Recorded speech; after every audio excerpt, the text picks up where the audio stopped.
नमस्कार, मी सुदर्शन सुर्वे न्यूज ढंकामध्ये आपलं मनापासून स्वागत करतो. एका पर्यटकाने प्रश्न विचारला. एक व्हिडिओ सोशल मीडियावर टाकला आणि त्यानंतर संपूर्ण महाराष्ट्र हादरला. मंत्रालय हल्लं, अधिकारी जागे झाले आणि आता थेट सरकारला विचारावं लागतंय गोपाळगड किल्ल्या नेमक्या कुणाकडे आहेत. मित्रांनो, हा विषय फक्त किल्ल्याचा नाही आहे. हा विषय आहे महाराष्ट्राच्या इतिहासाचा, शिवरायांच्या वारशाचा आणि आपल्या अस्मितेचा. आज आपण जाणून घेणार आहोत की एका सामान्य पर्यटकाच्या प्रश्नाने कसा निर्माण केला महाराष्ट्रावर गदारोळ. सागर पवार यांनी नेमकं काय पाहिलं, सोशल मीडियावर एवढा संताप का उसळला, सरकारला अचानक दखल का घ्यावी लागली आणि आता पुढे गोपाळगडचं काय होणार आहे. व्हिडिओ शेवटपर्यंत नक्की पहा, कारण यात आहेत अनेक प्रश्न, अनेक दावे, अनेक आरोप आणि काही असे तथ्ये ज्यामुळे तुम्हालाही धक्का बसेल. मित्रांनो, कल्पना करा, कोकणच्या किनाऱ्यावर उभा असलेला एक ऐतिहासिक किल्ला, शेकडो वर्षांचा इतिहास अंगावर मिरवणारा किल्ला, छत्रपती शिवाजी महाराजांच्या सागरी सामर्थ्याची साक्ष देणारा किल्ला.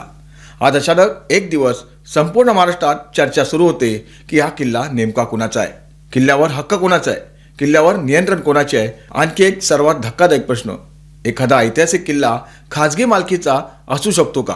मित्रांनो, आता आपण बोलणार आहोत रत्नागिरी जिल्ह्यातील अंजनवेलच्या ऐतिहासिक गोपाळगड किल्ल्याबद्दल.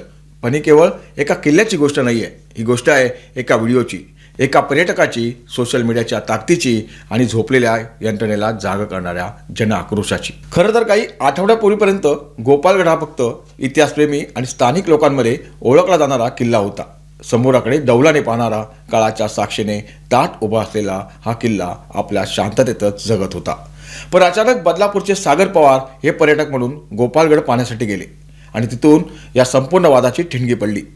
सागर पवार यांनी किल्ल्यावर जे काही अनुभवले, जे काही पाहिले, जे काही ऐकले ते त्यांनी कॅमेऱ्यात कैद केले. त्यानंतर त्यांनी हा व्हिडिओ सोशल मीडियावर टाकला आणि काही तासातच तो महाराष्ट्राच्या कानाकोपऱ्यात पोहोचला.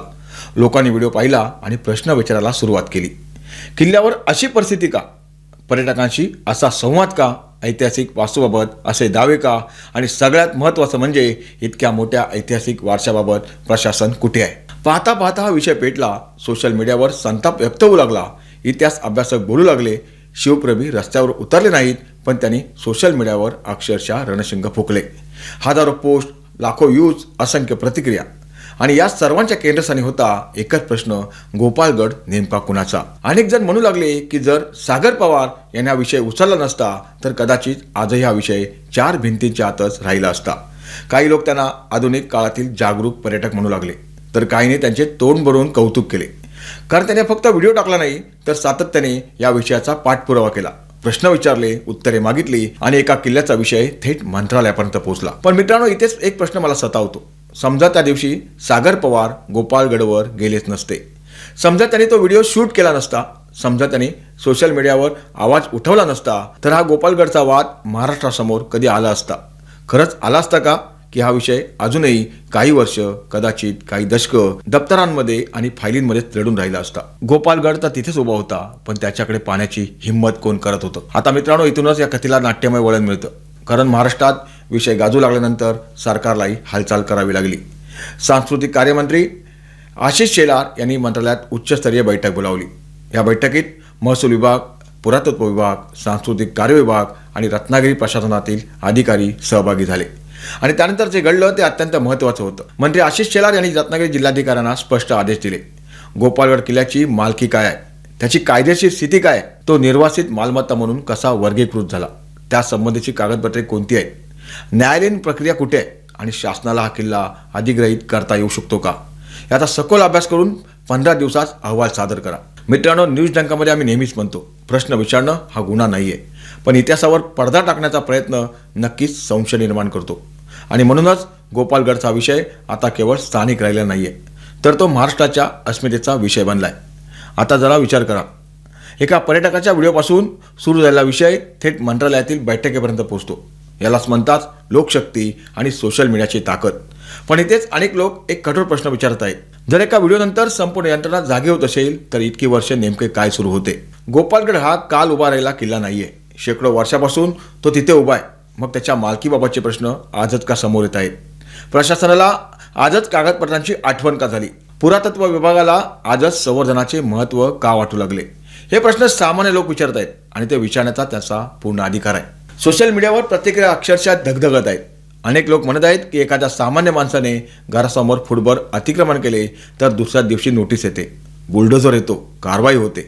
मग जर एखाद्या ऐतिहासिक किल्ल्याबाबत वाद निर्माण झाला असेल, अनधिकृत बांधकामाचे आरोप होत असतील, तर इतकी वर्षे कोण झोपलं होतं? काही जण थेट पुरातत्व विभागाला जबाबदार धरतायत, काही जण महसूल विभागावर प्रश्न उपस्थित करतायत, काही जण म्हणत आहेत की संपूर्ण राज्यातील गड किल्ल्यांची ऑडिट झाली पाहिजे. आणि खरं सांगायचं तर हा मुद्दा अत्यंत महत्त्वाचा आहे, कारण गोपालगड हा केवळ एक किल्ला नाही आहे, तो एका मोठ्या समस्येचे प्रतीक बनला आहे. महाराष्ट्रात शेकडो गड किल्ले आहेत. अनेक ठिकाणी अतिक्रमणाचे आरोप होत आहेत. काही ठिकाणी माहिती फलक नाही आहेत, काही ठिकाणी संरक्षण भिंती पडत आहेत, काही ठिकाणी ऐतिहासिक वास्तूंची मोडतोड होत आहे. आणि या सगळ्या पार्श्वभूमीवर गोपालगडने एक मोठा प्रश्न महाराष्ट्रासमोर उभा केला आहे. आपण आपल्या इतिहासाचे रक्षण खरोखरच करत आहोत का? गोपालगडची चौकशी सुरू झाली, ठीक आहे, पण मित्रांनो, एक प्रश्न तुम्हालाही पडत नाही का? गोपालगड प्रकाशझोतात आला म्हणून चौकशी सुरू झाली, पण महाराष्ट्रातील उरलेल्या शेकडो गड किल्ल्यांचे काय? आज गोपालगडचा विषय समोर आला म्हणून सगळे जागे झालेत, पण जे किल्ले अजूनही प्रकाशझोतात आलेले नाही आहेत त्यांची अवस्था नेमकी काय आहे? कुठे अतिक्रमण होत नाही ना? कुठे इतिहास गुपचूप गिळंकृत केला जात नाही ना? कुठे आपल्या वारशावर कोणी बेकायदेशीर हक्क तर सांगत नाही ना? गोपालगडची चौकशी हा शेवट नसावा, ती महाराष्ट्रातील प्रत्येक गड किल्ल्याच्या तपासणीची सुरुवात असायला हवी. दरम्यान या प्रकरणात अय्याज मणियार यांचा दिलगिरी व्यक्त करणारा व्हिडिओही चर्चेचा विषय ठरला. काहींनी त्यांचे स्वागत केले, काहींनी म्हटले चूक मान्य करणे चांगली गोष्ट आहे. पण दुसरा गट म्हणतो जेव्हा महाराष्ट्रभरातून टीका झाली, जेव्हा माध्यमांनी प्रश्न विचारले, जेव्हा सरकार हल्ले, तेव्हा आलेली माफी किती मनापासून आहे? हा प्रश्नही विचारला जात आहे. अर्थात कोणाच्या मनात काय आहे हे आपण सांगू शकत नाही. त्याचा निर्णय कायदा, तथ्य आणि तपास यावरच होणार आहे. पण एवढं नक्की की या प्रकरणामुळे लोकांच्या भावना तीव्र झाल्या आहेत. कारण मित्रांनो, गोपालगड हा फक्त दगडांचा ढिगारा नाही. हा किल्ला म्हणजे शिवरायांच्या स्वराज्याच्या स्वप्नांचा एक तुकडा आहे. हा किल्ला म्हणजे समुद्रावर भगवा फडकवणाऱ्या आरमारी शक्तीची आठवण आहे.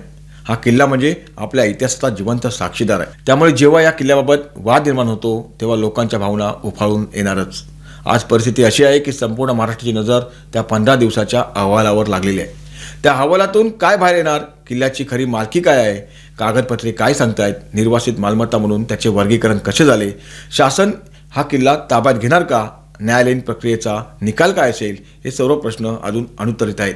पण एक गोष्ट मात्र या संपूर्ण प्रकरणाने सिद्ध केली आहे, जागरूक नागरिक प्रश्न विचारतो तेव्हा व्यवस्था उत्तर द्यायला भाग पडते. आज गोपालगड चर्चेत आहे, उद्या कदाचित दुसरा एखादा किल्ला चर्चेत येईल. आता सगळ्यांच्या नजरा त्या 15 दिवसाच्या अहवालावर खेळलेल्या आहेत. किल्ल्याची मालकी काय आहे? कागदपत्रांमध्ये नेमकं काय आहे? शासनाची भूमिका काय असणार आहे? या सगळ्या प्रश्नांची उत्तरं त्या अहवालातून मिळतील. पण मित्रांनो, इथेच एक प्रश्न मला पडतो. 15 दिवसांनी अहवाल येईल, अधिकाऱ्यांच्या फायली भरतील, बैठका होतील, चर्चा होतील, पण त्यानंतर खरंच काही होईल का? की हा विषयही इतकर अनेक प्रकरणासारखा काही दिवस गाजेल, काही दिवस चर्चा होईल आणि नंतर फाईलच्या ढिगाऱ्यात गाडला जाईल. गोपालगडला न्याय मिळेल का? की पुन्हा एकदा इतिहासाला प्रतीक्षाच करावी लागणार आहे? कारण महाराष्ट्राला आता अहवाल नको आहे, महाराष्ट्राला उत्तर हवं आहे. आणि उत्तरांमध्ये जास्त हवी आहे ती कृती. पण प्रश्न तोच राहणार आहे, छत्रपती शिवाजी महाराजांचा वारसा जपण्याची जबाबदारी नेमकी कोणाची आहे? फक्त सरकारची, फक्त पुरातत्व विभागाची, फक्त प्रशासनाची नाही, ती आपली सर्वांची आहे. कारण गडकिल्ले कोणाच्या बापाची मालमत्ता नाही आहेत, ते कोणाच्या एका व्यक्तीचे नाही आहेत, ते कोणत्याही एका पक्षाचे नाही आहेत, ते संपूर्ण महाराष्ट्राचे आहेत. ते आपल्या पूर्वजांची ठेव आहेत आणि ती पुढच्या पिढीकडे सुरक्षित पोहोचवण्याची जबाबदारी आपली आहे. म्हणूनच गोपालगडची कथा केवळ एका वादाची कथा नाही आहे, ही जागृतीची कथा आहे. ही प्रश्न विचारणाऱ्या एका पर्यटकाची कथा आहे. ही सोशल मीडियाची ताकदीची कथा आहे. ही झोपलेल्या व्यवस्थेला जाग करणाऱ्या लोकशक्तीची कथा आहे. आणि सर्वात महत्त्वाचे म्हणजे ही आपल्या इतिहासाला पुन्हा एकदा केंद्रस्थानी आणणारी कथा आहे. आता सर्वांच्या नजरा त्या अहवालावर आहेत, पण त्याहून मोठा प्रश्न आपल्या प्रत्येकासमोर आहे. आपण फक्त गड किल्ल्यांसोबत सेल्फी करणारी पिढी बनणार आहोत की त्यांचे रक्षण करणारी पिढी? कारण समुद्राच्या लाटांमध्ये आजही गोपालगडचा प्रत्येक दगड जणू एकच आवाज देतोय, माझ्यावर मालकी गाजवू नका, माझा इतिहास जपा. आणि कदाचित हाच संपूर्ण प्रकरणाचा सर्वात मोठा संदेश आहे. मित्रांनो, गोपालगडच्या संपूर्ण प्रकरणाकडे तुम्ही कसं पाहता? शासनाने हा किल्ला ताब्यात घ्यावा का? या प्रकरणात नेमकी चूक कोणाची आहे? तुमचं मत आम्हाला कमेंटमध्ये नक्की कळवा. व्हिडिओ आवडला असेल लाईक करा, जास्तीत जास्त शेअर करा आणि अशाच रोखठोक, निर्भीड आणि सखोल विश्लेषणासाठी न्यूज डंकाला सबस्क्राईब करायला विसरू नका. मी सुदर्शन सुर्वे. न्यूज डंकामध्ये पुन्हा भेटू एका नव्या विषयासह, नव्या खुलाशासह आणि नव्या डंक्यासह.